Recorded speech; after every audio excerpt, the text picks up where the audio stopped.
What's up on my Power Addicts crew? Y'all ready to get rid of that slip yoke eliminator video? Here we go.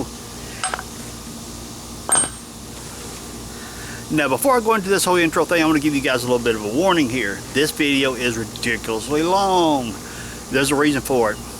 I used two transfer cases. I used one out of a half-ton Dodge, then of course the one in Rust Bucket. I dissected the one that came out of the half-ton Dodge, and I kind of tell the story in the video, so I'm not going to get too much into that, because I wanted to use the wide chain, and I wanted to use what I thought had 6-gear planetary, and couldn't find out it didn't. But you know, again, you guys have figured that out in the video. Also,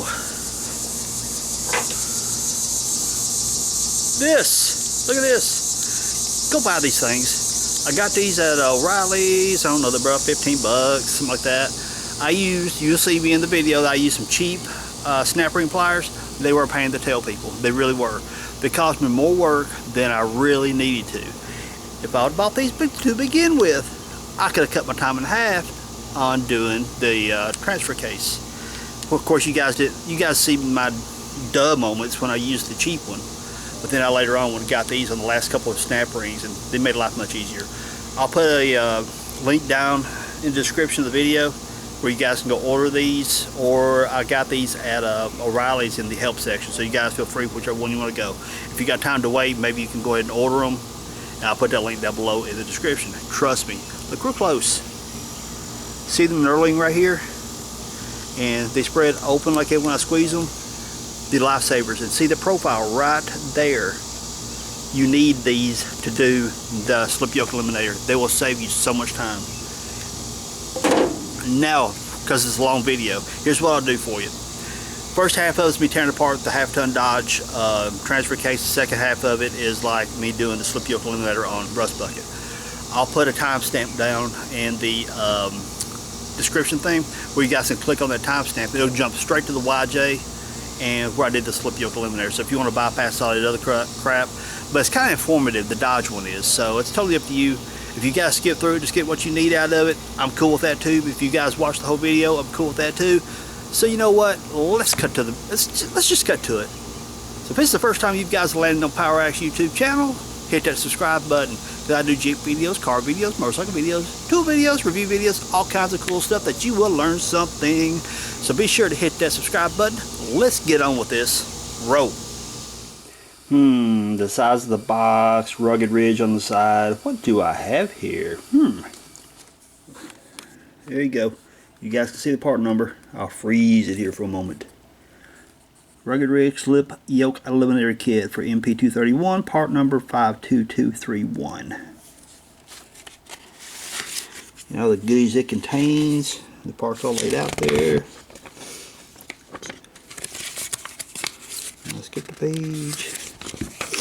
Look at that, we even got color directions. It's actually really, the paper isn't that like really like notebook paper or something. It's a good slick paper, so if you got greasy nasty fingers, it's not gonna like really stain the directions up too bad, make them not usable. And it's coming a monsoon outside. Check out them directions, all color and stuff. Sweet. Rugged Ridge got it going on. Good job.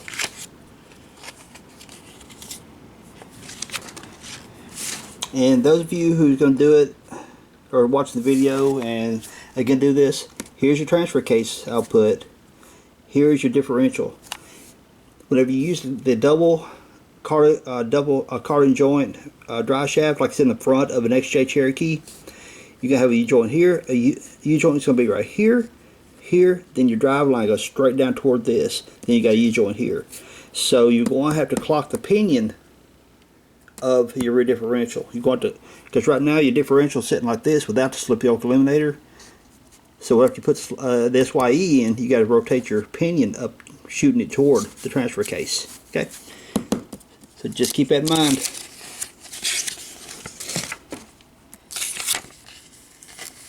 The speedometer related to gear ratio and tire size. Pretty cool. Nice chart.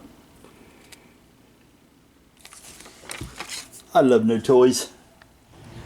Now some of you are thinking, wait a minute, Chuck, that's not a Jeep transfer case. And you're right, it's not. This has actually come out of a half-ton Dodge. The story behind this transfer case here is that there's a junkyard here in Nashville that if I cruise through, that you can cruise through every so often, they'll have a $50 day. I mean, you push your little wheelbarrow around, anything that you can get out of that wheelbarrow that doesn't break it, you can have for $50. So, I had a whole bunch of, you guys look back on my videos and stuff, I did those power distribution boxes out of the Cherokees. Well, I cut a couple of those out, had those with me, and some other odd name parts and things I had. I'm walking down the aisle, this transfer case is laying in the aisle, it's already been pulled out of a truck. Well, I had plenty of room in my pull barrel, and I looked at it, saw 231 DHD. I'm like, okay, so it'll come out of a half-ton Dodge. If nothing else, I'll resell it if I don't use it. So I do a little bit of research on this transfer case once I get it home to discover that they're saying that it has a 6-gear planetary, which you'll see that here in a little bit, where the Jeeps, the YJs, have a 3-gear planetary. This has 6. And this is supposed to have the wider chain in it. And supposedly all these parts swap out of this transfer case into the Jeep transfer case, giving it a good, strong upgrade. So, before I tear apart Rust Bucket transfer case, I'm going to go ahead and tear apart this transfer case here to confirm, 1, it has the 6-gear planetary, 2, it has a wide chain in it, and then I'll get the slip yoke Eliminator shaft and test fit everything on that shaft, and if everything looks good, I'm putting the upgraded parts in Rust Bucket, which is right there. Sound good? Let's do it.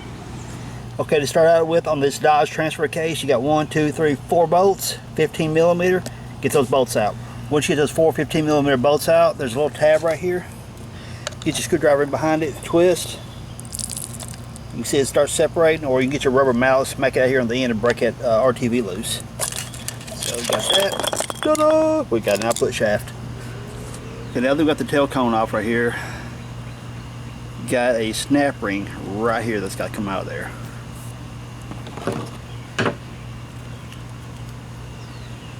Get your set of snap ring pliers. If you get really lucky, you'll get it out pretty quick and easy. If not, you may invent new words in the process. Just spread that ring. Get your little pry tool, get it behind there, push out on the ring. Work your way around. I hope it don't snap back in the process, because you'll start all over again.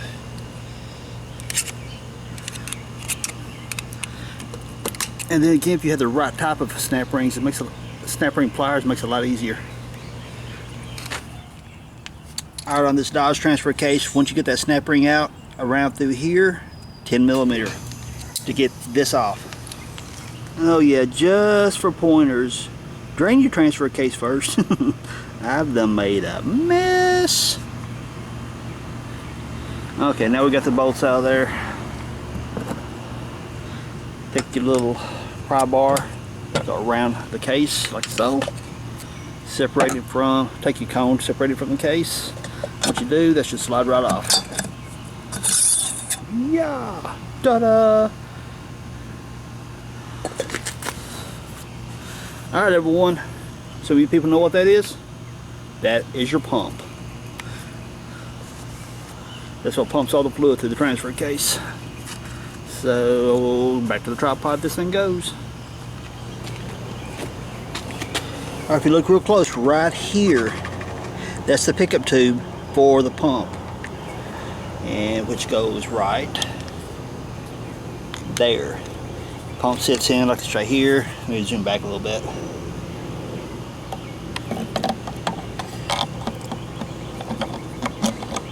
Come on.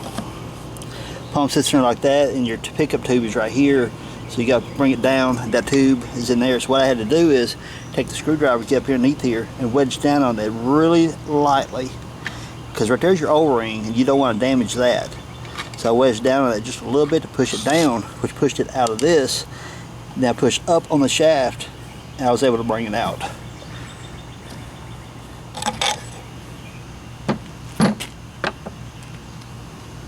So now we got that all taken care of, and I can see that chain is fat. I like that, and it does not have any wear much that I can tell. Well, it's got some droop to it. We'll look at. We'll both see it in here in a minute. Anyway, now we got the bolts around the case. We gotta get those out. Oh, by the way, 15mm.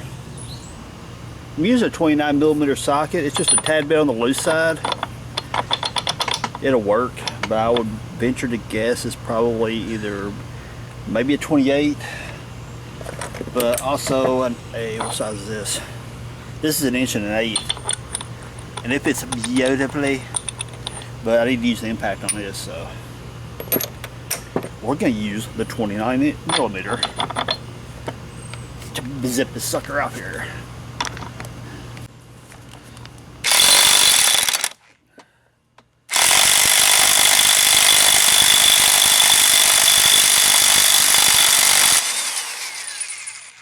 Yay! Ow, it's hot. Then you pull the yoke. Ta-da! Look at that, that's just freaky. Y'all want, that is RTV sealant. You actually put RTV sealant on the splines here because the fluids inside the transfer case will actually bleed through the splines and leak out the yoke. It's alright, so we got that off. We'll turn the transfer case back around, finish it up.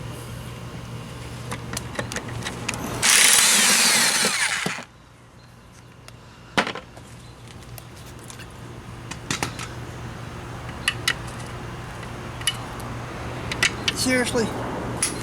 Alright, so we got one underneath here as a pain in the tail.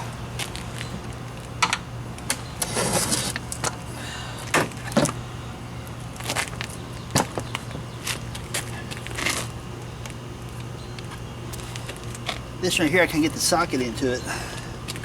Too close to the wall right here. So, let's see, what is our choice? Go old school.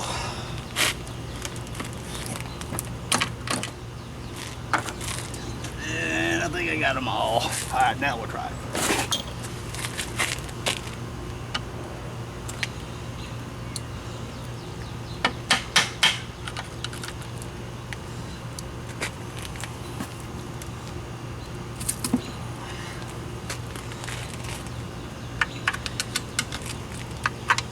We got one spot right here we can get a screwdriver into.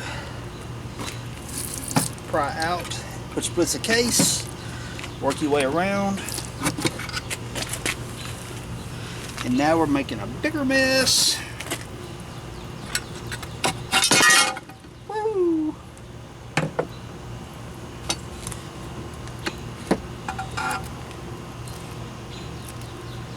RTV much?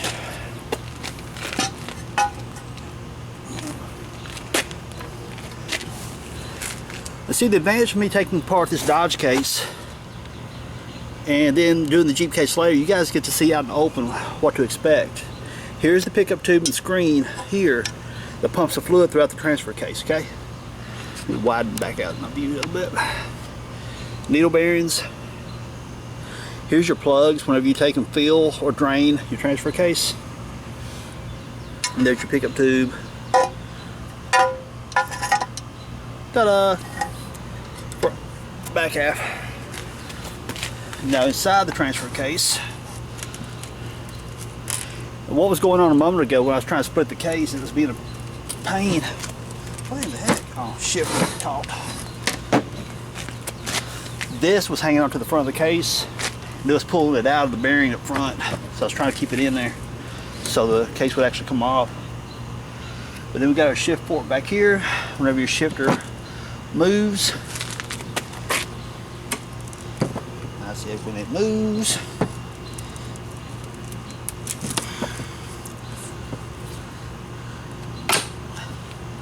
you got little dents back inside there that moves all this assembly back and forth. And there's your spring that pushes everything. It keeps pressure on the shift fork that pushes it back and forth. Okay, so chain is not hitting the case. That's one thing you want to check. Make sure that get the other side of the case. Okay, at first I thought, oh my gosh, the chain is actually hitting the case, but it's not. That's just mold marks right here. But, which means the chain's okay. Now at this point, you can go ahead and put a new chain in it if you want. Totally up to you. I probably would advise it. I would advise it if you got the time, but I don't have a chain here with me at the moment. That one don't look bad, so I'm going to use it. Now here's what I read on the forums and on the different places on the internet. This chain much beefier than the YJ. It's wider. This chain, all this gear system right here, it's supposed to fit right in the MP231J for the Jeep. This MP231D, and like the S10s and the S10 Blazers use the MP231C for Chevrolet, and that all has to do with your spline outputs, length of your splines, all that kind of fun jazz. So this being MP231D HD, which gives it the heavier chain, and I can see planetaries. I see 1, 2. Seriously? 1, 2.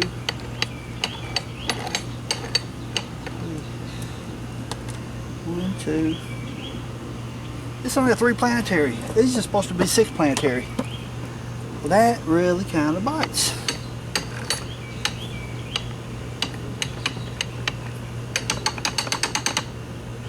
You know, that's these things right here smacking around. Well, crap. I read that these things are supposed to be a 6-gear planetary, which what that is, let me get the camera off. Let's pull these gears out of here.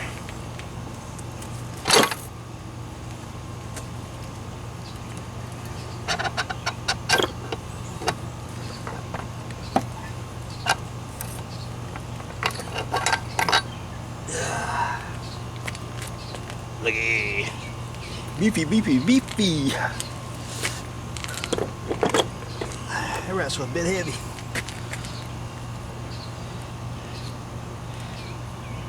These are your rings right here that shift to engage your 4-wheel drive and all that kind of fun stuff.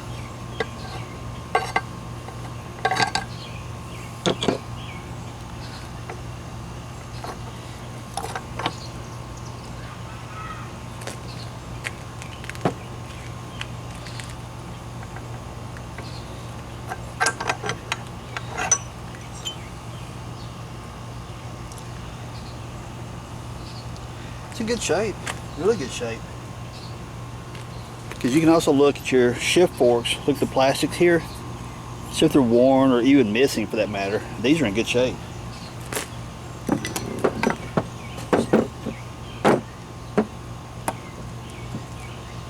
Again, shift fork here, there, and this right here just came off my hand, big goes right here. They're in good shape.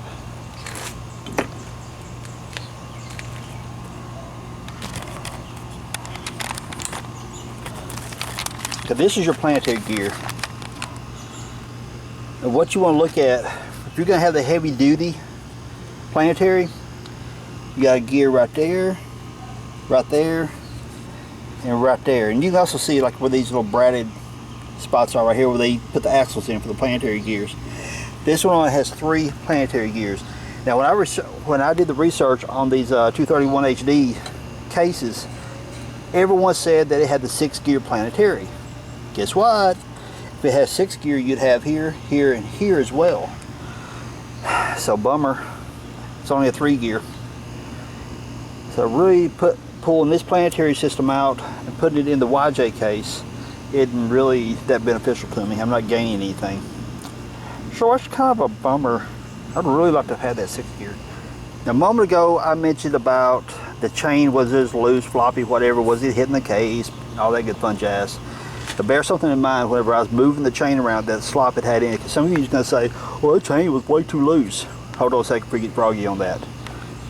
Here's your front output. This goes to your front drive shaft. This goes to your transmission. And all that jazz right there sticks in here, comes out, rear output shaft going to your drive shaft, your rear drive shaft. Now, chain, of course, was circling here. Remember when I was moving that chain? The bearing here that rides, where's that nose cone? That cone right there. Remember, it wasn't there, so what happens whenever you split the case, you take that nose cone off, that shaft will fall inward like this, which will make that chain seem looser than it really is. So even with that shaft was laying like this, because a bearing not being right here to support it, that made that chain a bit more loose, but even with that, it still wasn't touching the case. So that chain is actually in very good shape. And that chain is completely usable, and I hope that it will fit rust bucket case. We shall find out. Well, as you can see, it's starting to get dark. So I'm going to chill it for the night, and tomorrow we're actually going to do the transfer case in the Jeep. I wanted to see the inside of that Dodge case to see if it had the 6-gear planetary so I could upgrade it. No, that would be a great, an awesome upgrade. It appears that the chain that come out of the Dodge case is much wider than the YJ's, but when we pull this apart tomorrow, we'll find out for sure. So anyway, long story short, we'll pick this up tomorrow. We're actually doing the Jeep. Now let's get on this Jeep and get this slip yoke eliminator put in. First thing we need to do, we need to drain that fluid. This is where you drain it. This is where you put fluid in. Both of them the same size. What size are they? 30 millimeter. So let's pull that plug and drain the fluid out. Check this out. I literally just pulled the plug out. Look what I've got. Dang, this sucks. So what I'm hoping is the bearings aren't shot all like crap inside this transfer case, because it literally had no fluid. If I was to measure, if I would put all the fluid that come out of this thing in a measuring cup, I would not have gotten maybe a quarter or third cup of fluid out of this thing. That is so not good. So what I'm hoping is that the bearings aren't destroyed. I'm expecting the chain to be stretched. So there's only one way to find out. Let's get this baby tore apart. That's not off to a good start at all. To remove your speed sensor wire, pull back on this tab which unlocks it. If you pull the wire and rock it, it pulls out. Take out your speed sensor. This is a 13 millimeter. Now once you get the bracket out of the way for the speed sensor, take your big wide blade screwdriver, hook it on that tab right here. Turn your flat blade against the transfer case like that, and just bump the handle lightly, and it'll walk it right out of there.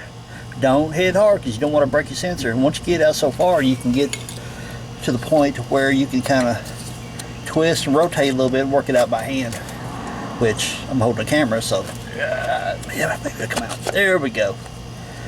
Now one thing you want to remember, see this right here, this tab? It's pointing toward the back of the Jeep. It really doesn't make a hill of beans worth of difference, honestly, I don't think. But hey, if you want to be picky, just remember which way it's going, because I'm going to put it back in the way it came out. Now we got to get the tail cone off. 1, 2, and 3, way back here. 15 millimeter. Get them 3 bolts out. Okay, once you get those 3 15 millimeter bolts out, either you get in behind here with a screwdriver, or you might get lucky and bump it off it. More than likely, you want to get your screwdriver back in behind here somewhere and pry it off. But get that tail cone off. Okay, remember from the Dodge transfer case, here's our first snap ring. We gotta get our snap ring pliers in there and walk it baby back. See how lucky I get. I finally got smart and laid these to the side like this right here, and then kind of grabbed that key and walked it off. I keep saying key, ring, whatever, you know what I mean. Phew!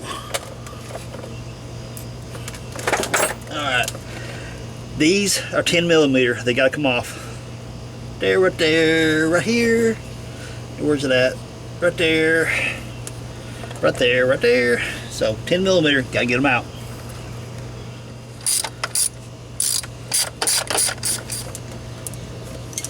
And somewhere up here there is a groove to lock your screwdriver into to wedge it off.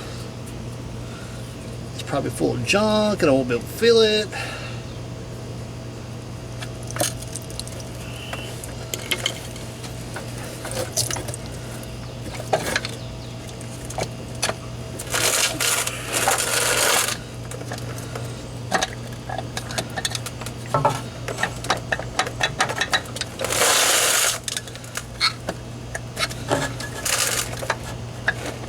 There she goes. Eee.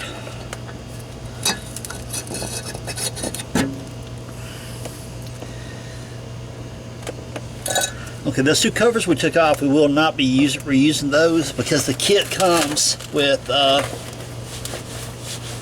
new cover that comes over right here. Now we got to take out the pump. If it'll come out, because this thing was running dry, so it may be seized up, which will really suck. Luckily, a Dodge transfer case has got a lot of good parts in it, so maybe we can work something. It'll work. See, try to get slide on those splines right there, but it's wanting to be cranky.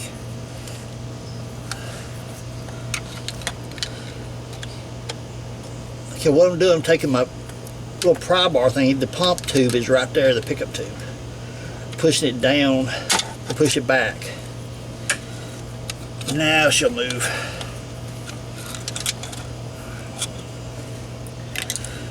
Now keep your pump clean. And right there's the O-ring. Luckily it stayed inside there. So there's your pump that pumps the fluid through the transfer case. Well, you got CRTV. Oh, that chain is so far gone.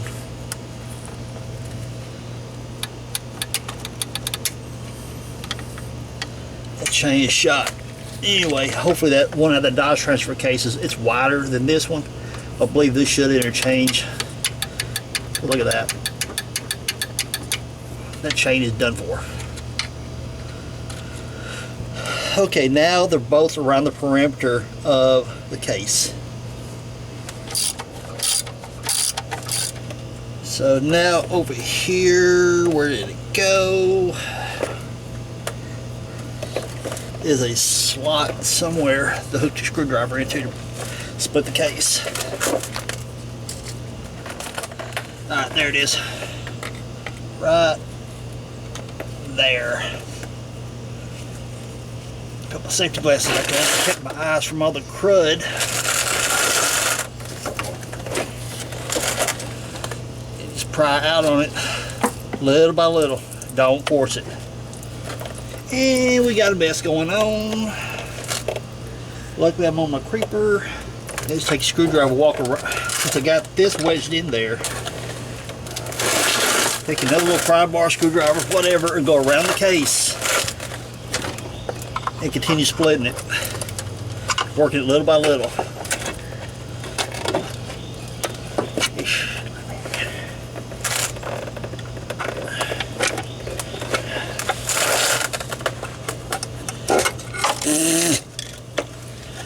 What you gotta be careful is the front here. If you remember on the Dodge case when we took it apart, how that I totally forgot to do something. I have not taken out the front drive shaft yet. That's a bad thing. Well, screw it. We're doing that.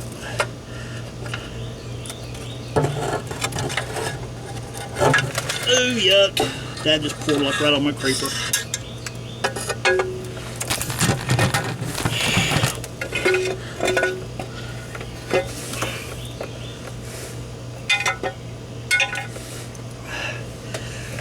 Save yourself some headache, people, and take out your drive shaft first. So now I gotta get up and do that. Whoops. Okay, to take out the front drive shaft, those are 5/16. And I really suggest a 6 points on those and not a 12 or something. And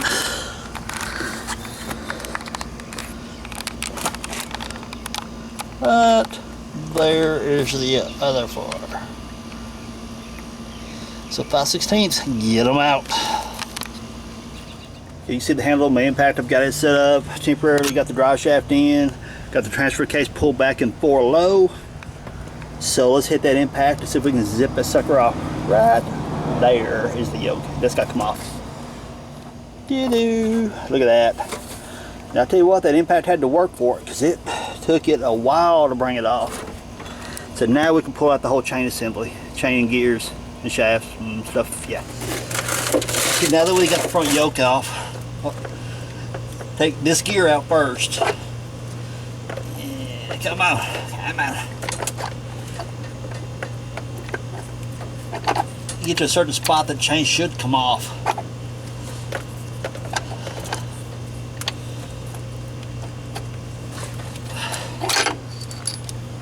Let's set this somewhere where it's not gonna get dirty.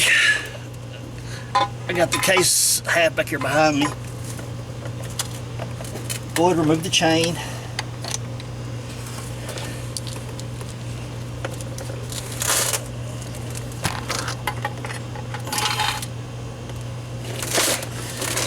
The main shaft assembly.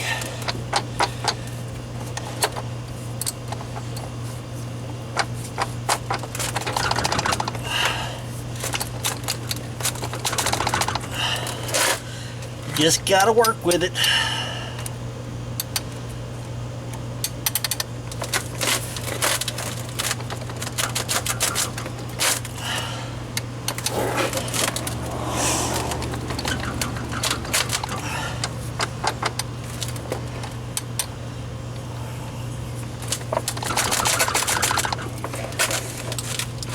Normally they're a heck of a lot easier to pull out than that. There she goes.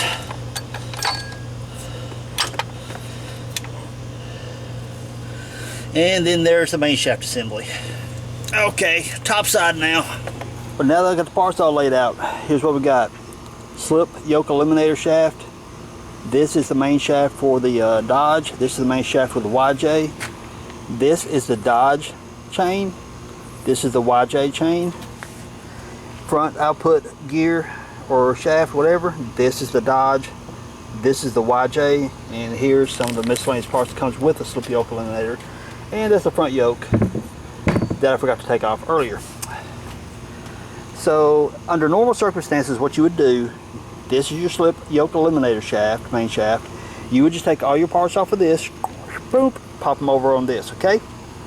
Then put it all back together, and the grass is a pretty colored green, the plants are aligned. There you go. What I'm thinking about doing, and from what I've looked at preliminary eyeballing it, is that I'm going to put the Dodge gears and chain on in the YJ. Why? Because it's a lot wider gears. I'd love to have done the planetary gears too, which will make me have to pull the transfer case out. But the planetary that I showed you on the Dodge had 3 of the planetary gears. Some of the heavy duty ones have 6 planetary gears. So the more gears you got, the more contact surface you got. The more contact surface you have, the more strength you have. And Rick, you tell me if I'm wrong, the more whine you have, and it just sounds so cool. You get that gear whine when you got the 6 planetary. It's really cool. Kind of takes me back to the old hot rodding days of putting in the gear drives inside the engines. Just got the gear drive whine. It's really cool. Okay, enough of the rambling. So what I'm thinking about doing is pulling the gears off of the Dodge shaft. I'll have to use this section out of the YJ because it has the brass synchros. The Dodge does not. And oddly enough, even though the YJ was run so low of oil, the main shaft bearings and everything were actually in very good shape. They got a little bit of chain print going on here, but brass synchros and stuff still in wonderful shape. Bearing surface is still in good shape. I mean, obviously the Jeep wasn't run very much. Rust bucket wasn't run very much with the transfer case low, which is a very much of a blessing. This is where the front bearing rides at on the front cone. You can see I got a little bit of print right here. That's okay, we're not going to be using it because whenever we put on the front cone for the slip yoke Eliminator, it's got a new bearing in front of it, so we're good with that. So let's quit gabbing. What we got to do next is we got these snap rings here and here. We got to get those snap rings off. Much like whenever we was taking that front cone off, they come off pretty much the same way.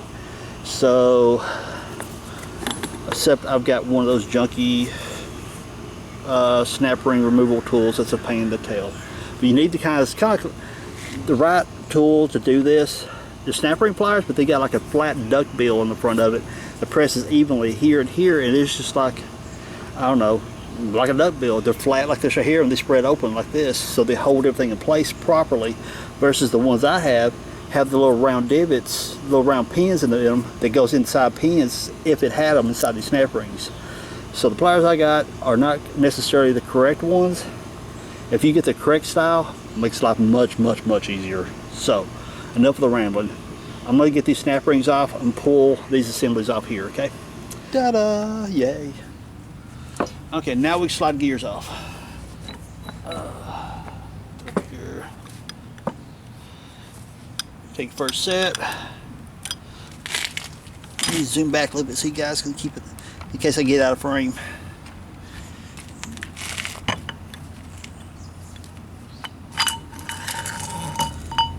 Slides right off. And set these, let them ride right there for a moment. Now what you want to look at is down inside there you got little needle bearings. Check them, make sure they're good.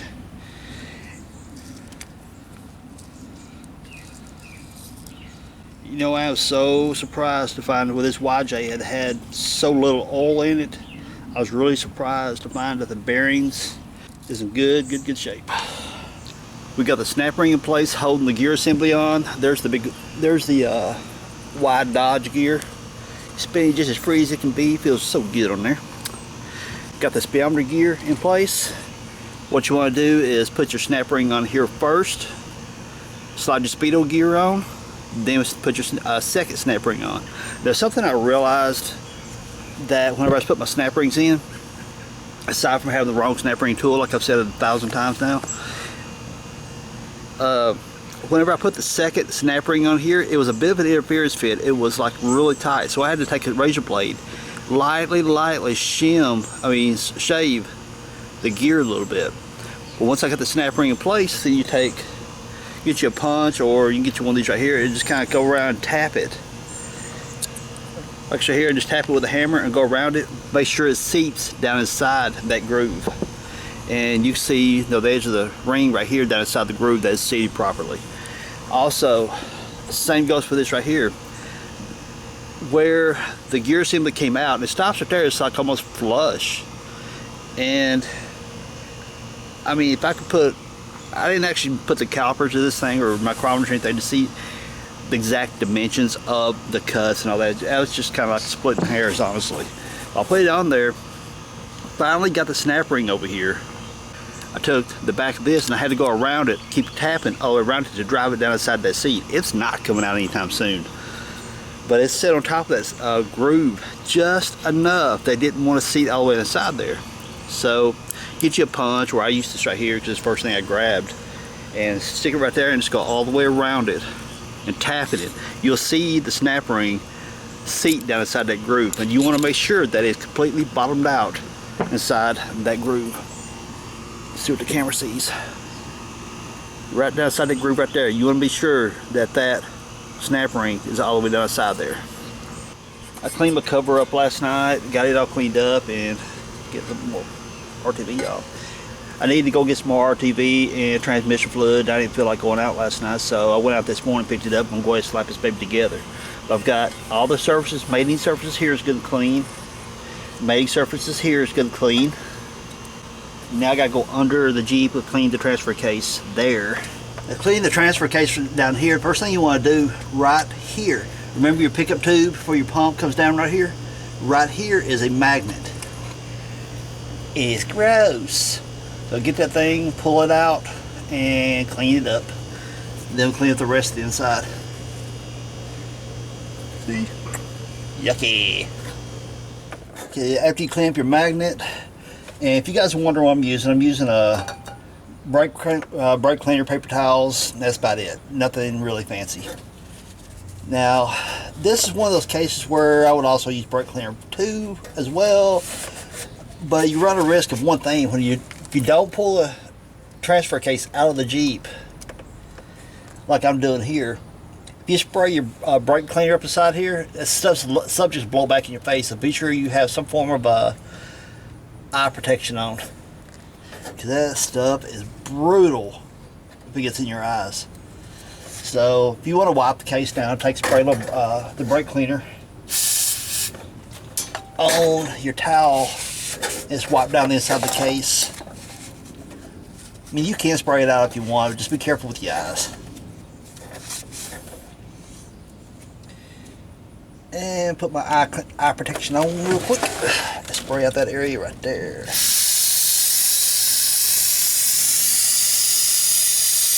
And it don't taste good either.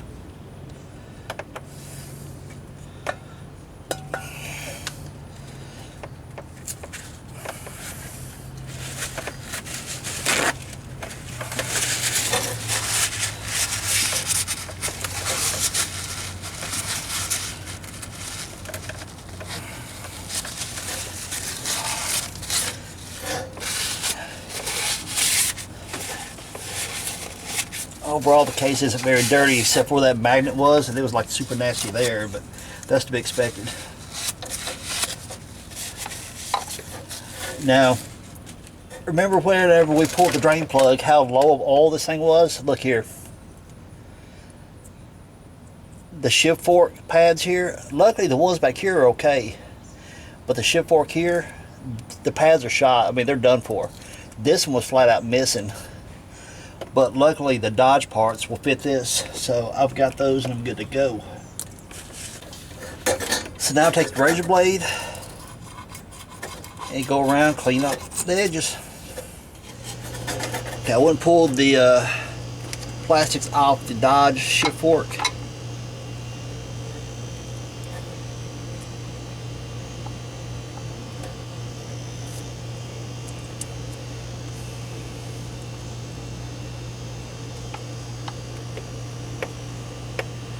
Yeah, this right here was completely melted on the one I pulled off of it, where it generates so much heat. Well, I say completely melted, check that out. It had gotten hot because of lack of oil getting to it. And this one on the thrust side here, worn thin, it was about to break loose, and the other was completely missing. So now we got new plastics on the shift fork. We got our magnet area cleaned up. Gotta go get my magnet slided back in. And then we're about ready to put this baby back together. Okay, here's our magnet cleaned up. And here's our little O-ring for the oil pump pickup tube. What you want to do is get a little bit of fluid, transmission fluid, lubricate the seal, then go ahead and reinsert it into the bottom of the pump here. Because it's a lot easier to feed that pickup tube once you get inside the case and you go put the pump in. It's a lot easier to have it up inside the pump and slide that in than it is to have it on here and try to force it up inside the pump. Less likely to tear it, because the end of this has a nice little chamfer on the end of it, which will help get into here, versus this having a sharp edge, risking tearing the seal. And also, don't forget, we're about to put the spring in too for your shift fork. Okay, let's put our shift ring back in.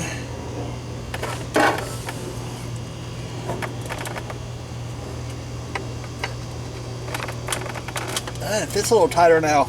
Imagine that.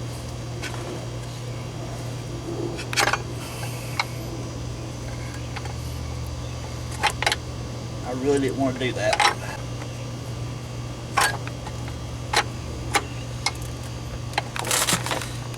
There we go.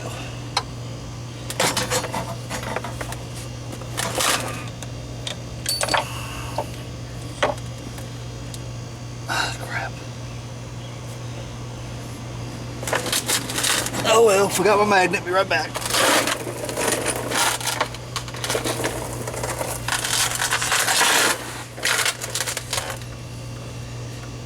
Get the magnet in place, slide that in. Okay, here's where it's going to get interesting. The YJ chain, which is only like an inch wide or so, it flexes a little easier. So it allows you to put in one gear, then the other gear, put in one, the main shaft, wrap the chain, come over here and kind of tweak it a little bit, then put this one in. The heavy duty chain is like 1.25 inches wide. It doesn't flex as well, so it may get a little bit interesting getting this back in. Let's see how lucky we get if we can get this at least started. Okay, that's not bad so far.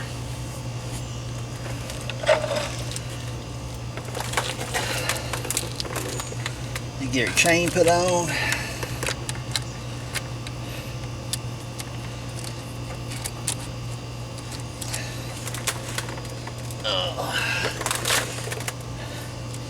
Alright.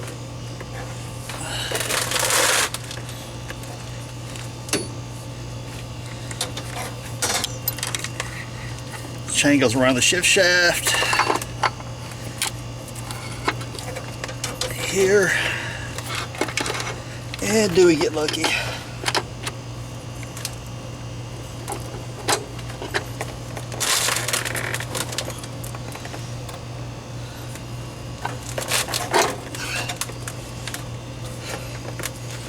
There.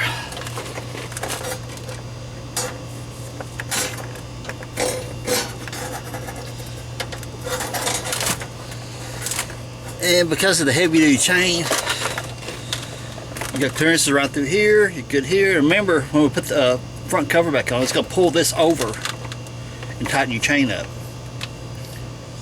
Because right now, it's the weight of the shaft is kind of pulling it down this way a little bit, and the chain pulling it down. So once we put the cone on, we put the case half back on, then the part that's got the bearing, it's going to pull it tighter like this right here. So it's going to tighten the chain up and we'll be good to go. Well, I was going to put my shift spring on, but it's out there. So I'm going to run to get my case half and all that stuff. So I'll be back with you in a moment. Let's get our bolts cleaned up, get them ready to go back in. This bolt right here was an oddball. It's at the top center of the transfer case. The rest of them, they're all the same length except for two, and it's these two right here. Then you think, wait a minute, I didn't pay attention to where my bolts come out at. What do I do? What do I do? I got my bolts mixed up. Let me show you something. Look real close. See the clean area, the wide surface area where the washer was pressing down? Come over here. Again, see the wide area where the washer was pressing down? That's how you can tell. You see the smaller areas here where it had the smaller contact surface. So if you forget to where your bolts come out at, not the end of the world, just look for where the washer seats were. That'll tell you there was more contact surface, and that's where your bolts are going. So also, since we're looking at this case, flip it over.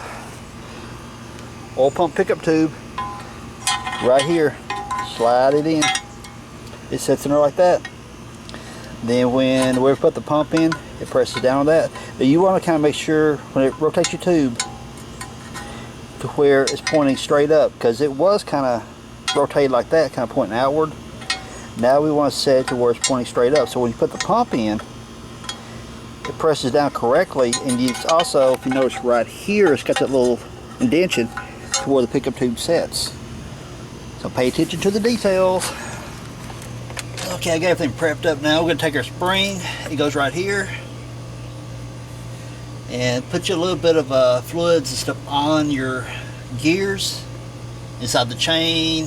Which, I mean, I realize whenever you put your transmission fluid and stuff like that, it's going to submerge most of this some. But I'm just kind of like, you know, I don't like to dry start any of this. So just put your little fluid, get them started, lubricated, all that good fun stuff. Now I'm going to take my RTV, and I also put some fluid down inside the bearing, which I showed you guys that earlier. A minute ago I mentioned where to realize where your bolts go. Also, if you notice, like these little metal rings right here, those are to align the case up when you put the two case halves together. One of them's in the front half here, and the other one's, of course, obviously is right there. That's where your bolts go with the washers. So I have RTV on the case. Make sure you surround all your bolt holes as well. Now let's get this thing in place.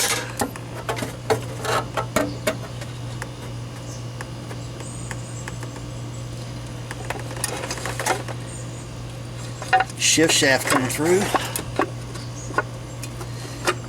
There's that. Then make sure those pins I showed you just a moment ago, those are going to help line your case up.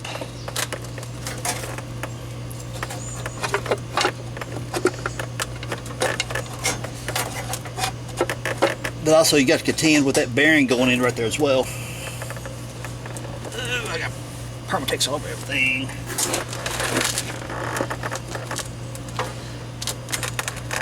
There we go.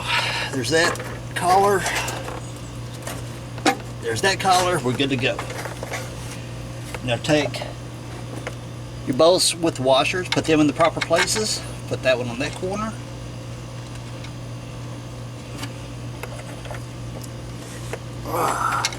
That one on that corner. So you got them in the proper place. Now I had that one oddball bolt right here, which came from, where's that? Long, right there. I think. Ah, heck, it'll work either way. Honestly, I don't think that's the right bolt. I think somebody else stuck it in there.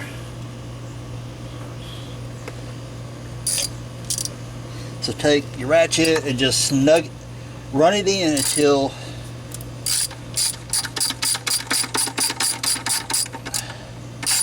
you get a little bit of the Permatex squeezing out around the case seam. Sorry, hit the camera.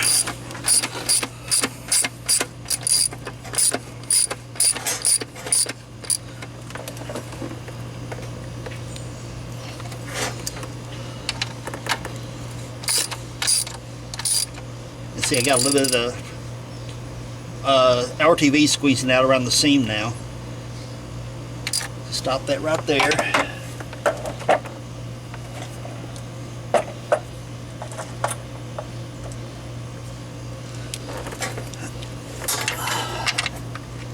And put the rest of your bolts in and do the same thing. Just tighten your bolts up to the point you see the RTV squeezing out between the seam and stop for a little bit. Because what you want to do is when that RTV starts squeezing out the seam, that means you've taken out your air gap between the case halves. And once you've taken out that air gap, let the Permatex and let the RTV set up for about an hour, then come back and torque the case down properly. Last night I test fitted that speedometer gear just to be sure that my rings wouldn't have interference. I totally didn't think about taking them off. So look what I went and got. I went and got the proper snap ring pliers. So, and Lord have mercy, is it so much easier. I'll show you the pliers in just a minute. But I just had a lot of thunder start hitting and it's starting to get dark, so you know what that means.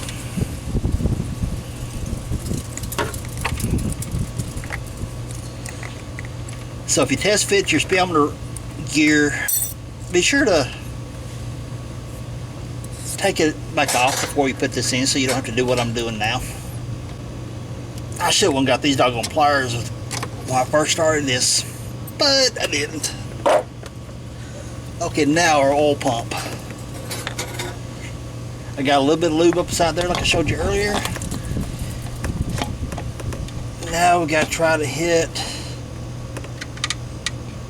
that pump. And that's a trick. Now what you need to do is get in here, first orient your pump to where the spout is down, obviously. Get in here and grab hold of that tube.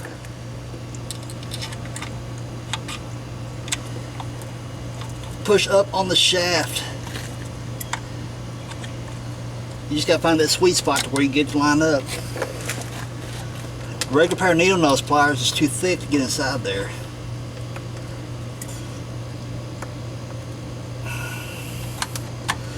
And get that sweet spot.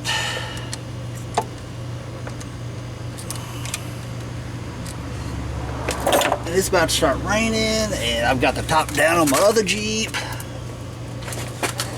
Where'd my knife go? Yes.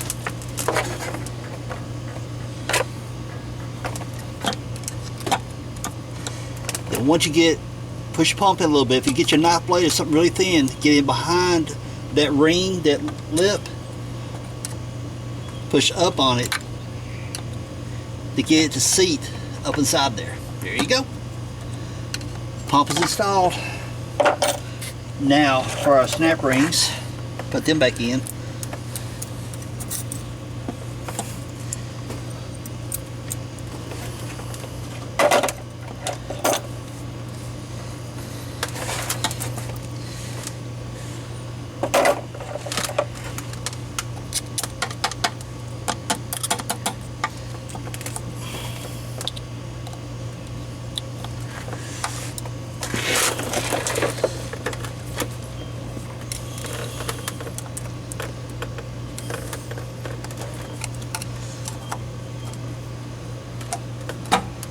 There she goes. Snap rings in. Yep, let's see it. Speedo gear.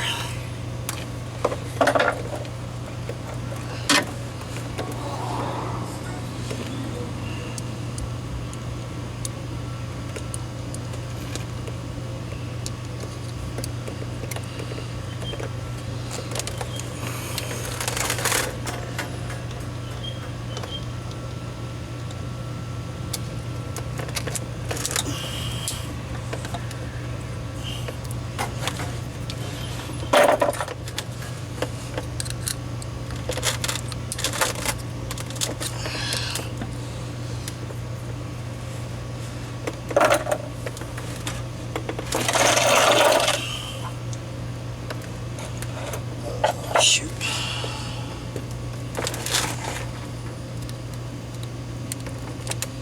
There we go.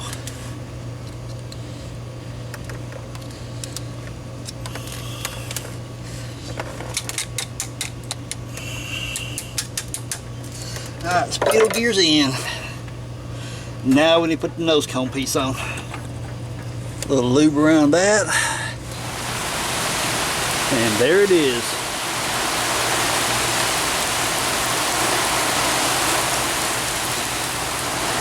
I am literally 15-20 minutes from being done. I really am.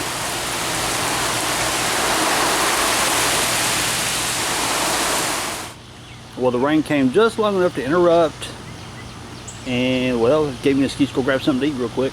So, pavement's drying up, driveway's drying up, which means it's about to get crazy humid out here. But that's okay, I can live with that. Let's get to work. Okay, I do not have any RTV on it, no bolts, no nothing. I just got it pressed up into place because I want to show you guys something. Here is the shaft that actuates your shift forks. Remember we put the spring on it? Okay, that's in some cases of the MP231s, that shaft has to be cut. Well, I think I've gotten lucky that I've got it in 4-low right now, which pushes that shaft all the way out. And I've got plenty of clearance. That is one thing you're going to have to check. If, for instance, you get in 4-low and you can't get this all the way on there because it's hitting here, you're going to have to cut that shaft down a little bit. So, I mean, you see I've got flush sitting up here on the transfer case.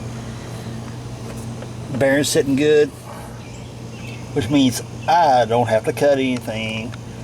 But I wanted to point that out. Just because I got lucky don't mean all of you going to. Again, it depends on the transfer case. If that shaft sticks out too far, you will have to cut it down some.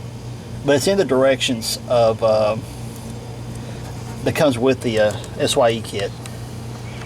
So pull the cover off. You see how the shift shaft's sticking out right there. Now I'm going to get up there. I'm going to put this thing in 2 and 2 high, which I push that shaft back in, and you'll see the difference. And there it is in 2 high. Like you're driving down the highway, shift shaft's pushed in. You can see I can turn the transfer case now, and the output shaft for the front drive shaft is not turning because it's got all that stuff inside there disengaged at the moment. So I'm good to go on that.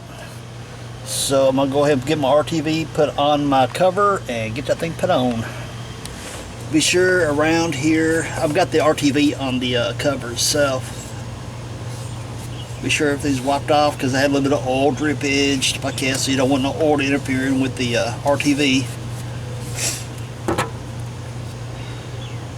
Now you want to be sure that the shaft is extremely clean. So wipe it down with a paper towel or a shop rag or something. You don't want no debris of any kind on here, simply because the bearing here, where's it at?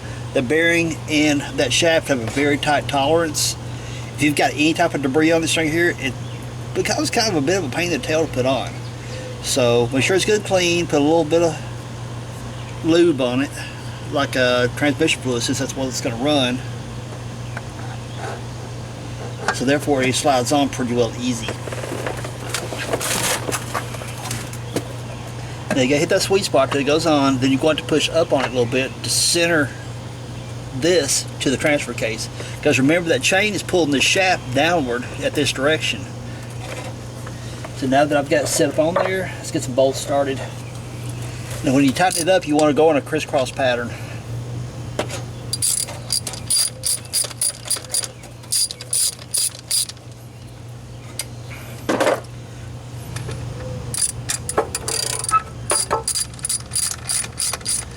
Tighten just enough, you see the RTV start to squeeze out like we were doing on the case halves.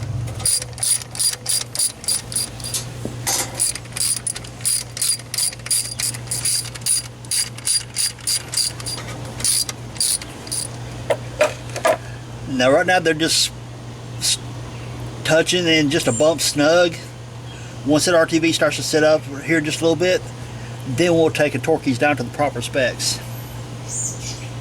So now we're going to get prepared to put our output shaft on, or a yoke, should I say. Okay, see, no movement now except for checking the whole engine, transmission, and everything. Sweet. Now let's get the yokes prepped.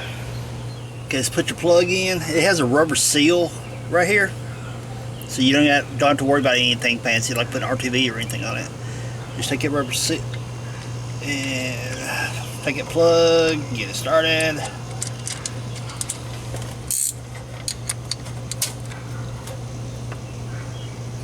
And just snug it up a little. And that was a 3/4 wrench I just used. Okay, putting in the output shaft. I mean the yoke. Lube up your seal. And I can't reach it. Get you some RTV. Shoot inside the yoke right here.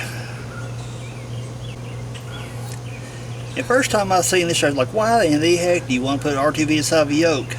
It makes total sense because you think about it.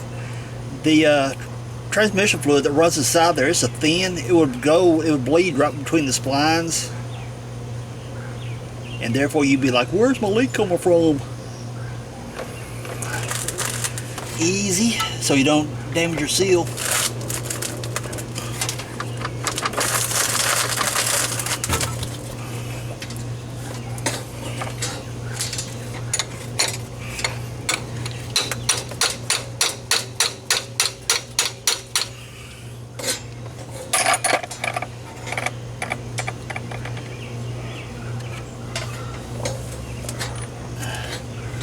Take the SSRTV, you can put it on the surface of the nut here if you want to give it a little bit more of a possible seal.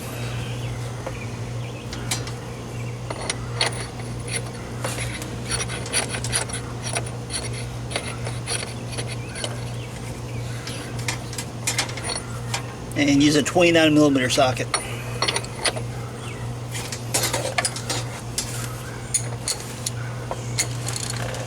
Okay, officially just bottomed out, so now it's time to throw the torque wrench at it.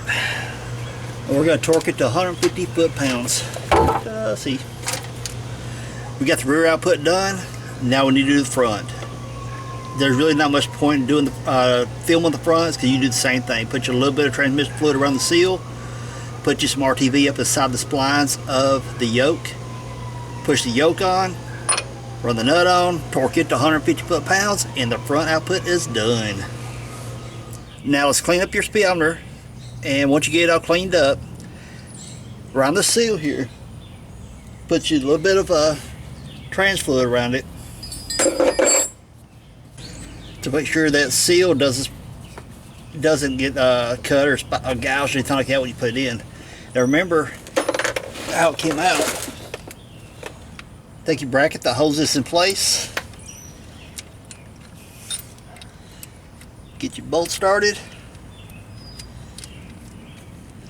and tighten that up to snap your speed sensor back in. Just plug it back up, it'll click on down right there, it'll lock itself in place. When I had my torque wrench out a moment ago tightening down the yoke, I went and tightened down the transfer case and this cover. This piece, these bolts, 20 foot-pounds. These bolts here, 20 foot-pounds. And what you want to do is go here, here, here, here, and just crisscross jumping around like that. Don't go around like this right here as you're doing your final torques. And same as this right here, you'll go like your top one here, then you come down here, over here, over here, The whole, just kind of keep crisscrossing like that till you get all of them tightened up at 20 pounds. So that pretty much concludes this. At this point, go ahead and put the fluid. I'm using fully synthetic automatic transmission fluid, and what you'll do is you'll take this out. Thought that was finger loose. You'll take this out, fill it up, keep putting fluid in it until it runs out. That's all you gotta do. It's pretty simple. Now, we can't do slip yoke eliminators without talking about the dry shafts, because it's a necessary conversion. When you do the slip yoke eliminator, what you're doing, you're getting rid of this. That's the slip yoke. And what you're gaining, of course, is a solid fixed yoke with inside the transfer case, as you see after the install. This is the dry shaft you're going to have to use after that. This particular dry shaft right here come out of that transfer case I took apart at the beginning of the video, that Dodge.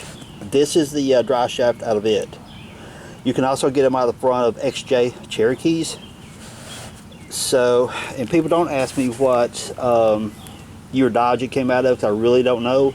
Because honestly, I was just walking down through the junkyard on that $50 a day, throwing stuff in the wheelbarrow, and it was just laying right smack in the middle of the aisle. I picked it up. There's a transfer case. You know, kind of like going to the grocery store. It's like, I think I might need that. So I threw it in. There we go.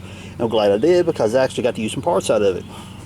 So this is the dry shaft you will now have to use. It has a double carding joint that has 2 flex points here and here. You see how it flexes here. Versus this, 1 pivot point. This, 2 pivot points. Then we come down here. Of course, you get the 1 pivot point here, and this has the one here, which goes to the rear differential.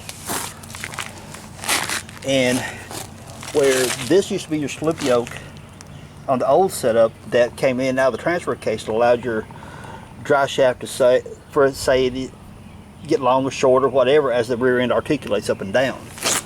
Well, you're taking it away from that and put it here. Now this extends, contracts, which allows the articulation for your rear differential.